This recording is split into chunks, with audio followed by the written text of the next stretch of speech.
sebagaimana yang dengan lugas disebutkan di Quran dan hadits, dan mereka takut kepada Allah dan hari akhir. Maka semata-mata berkat cara hidup pilihannya inilah, mereka tidak menjadi ancaman bagi orang lain maupun bagi dirinya sendiri.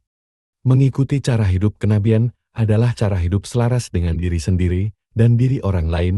Untuk mencapai kesetimbangan seperti ini, tidaklah diperlukan bentukan apapun yang menunjuk diri sendiri sebagai hakim atas amalan orang lain, atau sebagai penjaga pelaksanaan cara hidup tersebut, dan bila saja kelompok semacam itu muncul di masyarakat Muslim.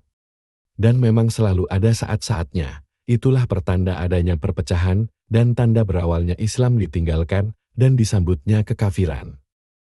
Asas dari cara hidup Islam adalah bahwa ianya tidak akan berhasil diterapkan kepada siapapun yang tidak berkenan untuk mengikutinya. Islam hanya bisa secara sukarela dihayati oleh mereka yang ingin hidup dengan cara Islam. Allah tetapkan di Quran bahwa tidak ada paksaan dalam transaksi hidup. Hanya orang bodoh yang mencoba untuk memaksakan cara hidup tertentu kepada orang lain, karena hakikat dari kehidupan adalah bahwa setiap atom ada pada tempatnya. Dan setiap kejadian dikehendaki oleh Allah. Jika Anda menyimak semua ciptaannya, tidak akan ditemukan kecacatan padanya, semua sempurna. Jika Anda mukmin, tak ada gunanya mencoba menjadi kafir. Jika Anda kafir, tak ada gunanya mencoba menjadi mukmin. Anda hanya bisa menjadi Anda sendiri dan biarkan orang lain menjadi dirinya sendiri. Tidak ada kekuasaan dan kekuatan kecuali dari Allah. Telah dilakukan ulasan yang berkesinambungan tentang kaum elit penguasa sistem kafir, yaitu sistem Dajjal, dan bahwa mereka kini mengatur semua subsistem terpadu yang membentuk sistem kafir. Kelompok-kelompok penguasa kafir itu belum dapat dikenali. Maka kini saatnya melihat dengan lebih cermat untuk mengenali siapa mereka. Pengendalian yang terkoordinasi dari semua subsistem yang nampaknya terpisah padahal berkaitan, yang bersama-sama membentuk sistem kafir, yaitu sistem Dajjal. Dimungkinkan oleh keberadaan organisasi-organisasi rahasia milik elit penguasa, yaitu beraneka wisma milik para Freemason. Para Freemason ini adalah elit penguasa sistem kafir, yaitu sistem Dajjal. Kegiatan-kegiatan mereka ditopangi oleh kesalahpahaman umum yang menganggap bahwa Freemason hanyalah persaudaraan yang bergotong royong dalam dunia bisnis dan aksi sosial. Memang benar, namun kelanjutan kerjasama itu dan kehebatan pengaruh dan kekuasaan yang mereka langsungkan, disembunyikan dari pengetahuan khalayak. Hierarki dalam wisma-wisma Freemason adalah seperti khasnya setiap sistem kafir, yaitu berbentuk piramida. Salah satu simbol mereka adalah piramida dengan satu mata yang mengawasi segalanya, yaitu mata si Dajjal. Para Freemason ini adalah ahli sihirnya abad ke-20. Semua sihir adalah mengenai manipulasi rupa dalam kenyataan yang dilangsungkan dengan cara sedemikian rupa, hingga metode yang dipakai untuk mencapai tujuan tidak nyata bagi pemirsanya. Inilah rincian akurat atas hakikat aktivitas Freemason di bidang sistem produsen konsumen kafir, yaitu sistem Dajjal. Bahkan hingga ke perkara di mana pemerintahan-pemerintahan digulingkan dan peperangan direkayasa demi terciptanya hutang-hutang yang timbul dari biaya-biaya para penasihat keamanan dan pembelian senjata. Yang kemudian hutang tersebut semakin digelembungkan dengan penerapan bunga atas jumlah yang masih terutan. Para Freemason adalah keserupaan masa kini dengan para ahli sihir Fir'aun, dan sebagaimana diterangkan Quran mereka mendukung sistem pengendalian dan pemanipulasian Fir'aun. Fir'aun dan para pendukungnya menantang Nabi Musa alaihi salam dan ajaran-ajarannya, yang oleh karena itu pada akhirnya, Fir'aun meruntuhkan dirinya sendiri. Kisah transaksi antara Nabi Musa alaihi salam dan Fir'aun diungkap secara sangat rinci dan berulang-ulang di Quran.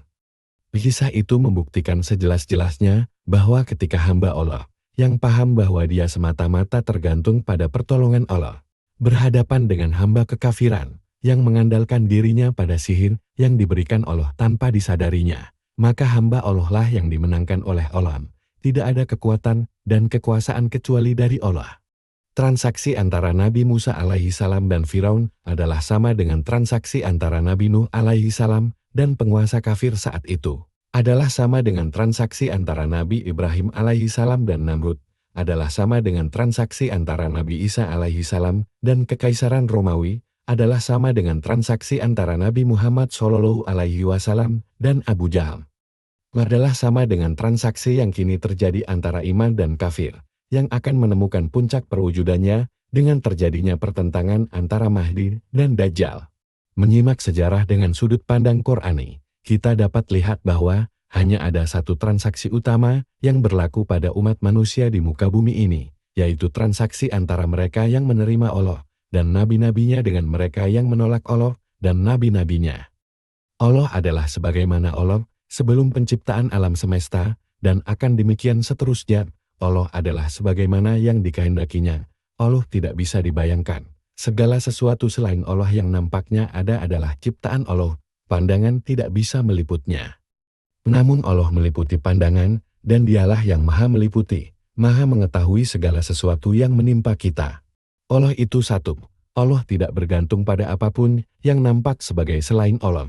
Dia tidak lahir dari apapun, dan tak sesuatu pun lahir darinya, dan tidak ada sesuatu pun yang menyerupainya. Tiada Tuhan selain Allah, hanya ada Allah. Semua nabi dan rasul diutusnya untuk mengajarkan manusia makna kata-kata di atas, dan guna menunjukkan manusia bagaimana cara hidup yang sesuai dengan makna itu. Mereka diutus agar manusia memahami bahwa hakikat segala kenyataan adalah yang nyata adalah Allah, dan agar manusia mengetahui bagaimana cara hidup yang sesuai dengan pemahamannya itu. Mereka diutus berikut cara hidup yang akan membimbing pengamalnya kepada pengenalan diri dan pengenalan Allah, suatu pengenalan yang sama, karena siapa yang mengenal dirinya sebenarnya akan mengenal Tuhannya. Maka hakikatnya ajaran semua nabi adalah sama, walau berbeda dalam penyesuaiannya kepada kebutuhan zaman dan umatnya. Contohnya, Nabi Musa alaihi salam dan Nabi Isa alaihi salam diutus khusus kepada Bani Israel. Sedangkan Nabi Muhammad Shallallahu alaihi wasallam diutus kepada sekalian manusia dan jin. Namun sumber dan isinya mengukuhkan satu kenyataan yang sama, Allah. Karena itulah seluruh manusia yang pernah, sedang atau akan hidup di bumi ini, hanya pernah atau hanya bisa mempunyai satu pilihan, menjadi mukmin atau kafir. Bahkan dalam kenyataan tidak ada pilihan itu, karena Anda hanya bisa menjadi apa yang telah ditetapkan Allah. Allah lah yang membuat Anda dan perbuatan Anda. Anda bertanggung jawab atas perbuatan Anda. Di hari akhir bukan Anda yang memeriksa Allah, namun Allah yang memeriksa Anda. Putuskan pilihan Anda sekarang juga. Dajjal bukan sesuatu yang terpisah dari kufur. Dajjal adalah pernyataan terakhir dan yang paling puncak dari kufur sebelum kiamat. Sebagaimana Mahdi akan menjadi perwujudan terakhir dan terfasih dari Islam sebelum kiamat. Perlu diingat bahwa Mahdi merupakan setetes dibanding dengan samuderanya Nabi Muhammad Shallallahu alaihi wasallam. Menurut hadits, pertentangan final antara Mahdi dengan Dajjal beserta masing-masing pengikutnya itulah yang akan menandakan akhirnya dunia. Saat itulah, Nabi Isa alaihi salam akan datang kembali dan membunuh Dajjal. Setelah itu, terjadilah kepemimpinan penuh kesejahteraan dari Mahdi, yang akan memimpin seluruh muslimin yang tersebar di seluruh muka bumi, dan kemudian, ketika Nabi Isa alaihi salam wafat, beliau akan dimakamkan di Madinah, berdampingan dengan makam Nabi Muhammad Shallallahu alaihi wasallam. Setelah masa ini berakhir, akan tiba saat di mana Allah akan mengambil arwah mereka yang yakin kepada Allah, dari tubuh mereka, dan dari bumi ini, hingga nanti hanya tersisa satu orang muslim di muka bumi, yaitu di Cina, ketika orang ini meninggal. Tiba masanya di mana manusia yang tersisa di bumi hidup bagaikan binatang. Di ujung masa ini, malaikat Israfil akan meniup-tiupan pertama sangkakalanya, yang karena itu semua yang hidup akan mati. Maka untuk suatu masa bumi dibiarkan tanpa kehidupan, di akhir masa ini, Israfil akan memberikan tiupan sangkakalanya yang kedua, yang karenanya dunia akan hancur. Sebagaimana diterangkan Quran dan hadits, hingga dunia itu menjadi dataran pasir perak yang sangat luas.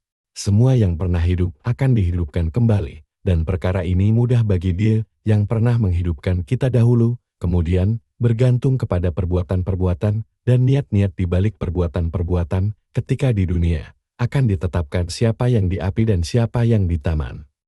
Api untuk kafirun, taman untuk muminun, Dajjal dan para pengikutnya untuk api, Mahdi dan para pengikutnya untuk taman. Anda bisa untuk api atau untuk taman. Putuskan pilihan Anda sekarang juga.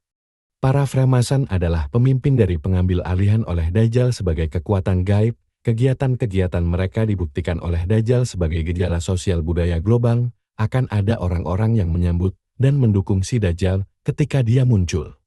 Tanpa para Freemason pengambil alihan tidak akan berkembang semaju sekarang. Karena pada saat menulis buku ini, mereka telah menguasai semua lembaga-lembaga dan sistem-sistem kafir di dunia ini, dan kelihatannya belum pernah mereka mencapai kedudukan sekuat sekarang untuk mendalangi rencana mereka mendominasi dunia. Melalui proses produsen konsumen yang didukung oleh sistem perbankan mereka dengan cara memecah belah lalu menguasai. Bahkan kekuasaan mereka sudah mencapai tahap di mana, atas nama emansipasi, mereka menggalang pemandulan massal kaum wanita di negara-negara dunia ketiga agar dapat memanipulasi dan menyeimbangkan kekuatan-kekuatan pasokan dan permintaan di pasar global yang akan menjelang. Tingginya derajat kekuasaan mereka kini diperlihatkan oleh fakta bahwa mereka mampu menyulut peperangan, memasok persenjataan untuk kedua belah pihak yang sedang bertikai, agar bisa berperang tentunya dengan harga yang pantas dan kemudian ketika perang usai, mereka merebut kekuasaan atau malah memperkokohnya. Sedangkan oposisi apapun terhadap mereka sudah dilumpuhkan dengan cermat oleh akibat-akibat peperangan yang tak bisa dihindari. Lihatlah apa yang terjadi di Bosnia. Teknik pengendalian manipulasi melalui memecah belah lalu menguasai itu dicapai dengan bekerja pada dua sisi pada saat yang sama. Ada yang terjadi di balik layar sebagaimana aslinya, ada pula sandiwara resmi yang ditampilkan demi kepentingan halayak. Cara pengejawantahan kegiatan-kegiatan yang tersembunyi sangat zalim, dan tingkat kecermatannya hanya dapat dibandingkan dengan sejauh mana kecermatan para Freemason menggagas sandiwara yang meyakinkan yang nampak konstitusional, sesuai hukum dan adil, agar bisa senantiasa menyesatkan rakyat yang tak pernah curiga. Semua rekayasa ini hanya bisa terjadi jika semua sub-sub sistem kafir dapat saling berkait dan bekerja sama, dan hanya bisa terjadi jika semuanya diatur oleh satu elit penguasa, yaitu para Freemason, toh merekalah yang mementaskan revolusi Perancis itu. Dan sejak itu, mereka belum pernah berhenti memperluas sandiwara-sandiwaranya, lengkap dengan cara-cara pengendaliannya. Interaksi antara sistem medis kafir dan sistem hukum kafir bisa menjadi contoh terjelas mengenai sejauh mana Freemason bekerja sama demi menggelar sandiwara yang baik sebagai ujung tombak pengambil alihan pucuk kendali. Bukanlah suatu kebetulan misalnya di London gedung High Court of Justice Mahkamah Agung dengan gedung Royal College of Surgeons, sekolah ahli bedah Inggris saling membelakangi, namun berjarak hanya sejauh lemparan batu. Walau nampaknya mereka menghadap ke arah yang berlainan, ketika diperlukan mereka dapat bekerja sama dengan erat. Untuk membongkar sejauh mana sistem medis kafir dan sistem hukum kafir yang dibantu juga oleh sistem media massa kafir dapat bekerja sama, maka kami akan sajikan cukup 3 contoh saja. Pemecatan Lord Northcliffe, mantan pemilik surat kabar The Times ini terjadi selesai Perang Dunia ke-1. Pengadilan Ezra Pound, penyair kondang itu, dan peradilan Nuremberg yang menghebohkan, yang terjadi selesai Perang Dunia ke-2.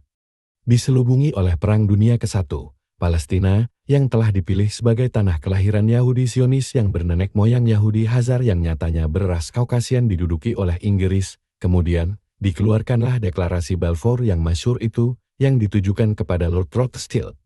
Dan secara resmi dicetuskan tanggal 2 November tahun 1917, yaitu di minggu yang tepat sama dengan suksesnya Revolusi Rusia. Pemerintahan yang mulia memandang dengan sukacita atas pendirian Rumah Nasional Masyarakat Yahudi di Palestina. Pemerintahan akan melakukan upaya-upaya yang terbaiknya demi melancarkan pencapaian maksud ini. Dengan ini pun dipahami bahwa tidak ada sesuatu pun yang boleh dilakukan yang dapat merugikan hak-hak sipil dan keagamaan halayak non-Yahudi yang sudah ada di Palestina, maupun merugikan hak-hak dan keadaan politik yang dinikmati Yahudi di negara manapun. Ada yang cukup menarik untuk dicatat, komunisme, sebagaimana Zionisme, sebenarnya hanyalah urusan para Yahudi Hazar saja. Simaklah tulisan Douglas Reed di bukunya The Controversy of Zion.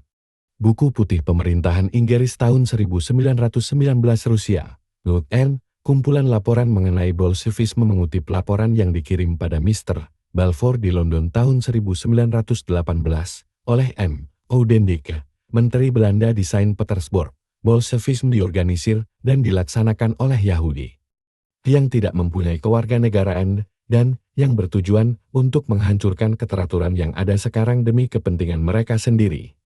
David M. Francis, Duta Besar Amerika, melaporkan yang mirip. Para pemimpin Bolshevik di sini, kebanyakan adalah Yahudi, dan 90% dari mereka adalah kaum terusir yang kembali. Mereka tidak peduli pada Rusia ataupun negara lainnya. Mereka adalah para internasionalis yang mencoba untuk merintis revolusi sosial di seluruh dunia. Laporan M. Hodendik itu dihapuskan dari edisi-edisi terbaru keluaran penerbit kenegaraan Inggris, dan semua dokumen asli masa itu kini sulit didapat. Beruntung bagi para mahasiswa, ada satu saksi yang berhasil menyelamatkan catatan aslinya. Orang itu adalah Robert Button, wartawan surat kabar London Times. Dia menyaksikan revolusi Bolshevik di dalam buku beliau yang diterbitkan di Perancis. Ia menuliskan daftar-daftar resmi keanggotaan badan-badan revolusi yang saat itu berkuasa. Daftar-daftar ini dibuang dari bukunya yang diterbitkan di Inggris.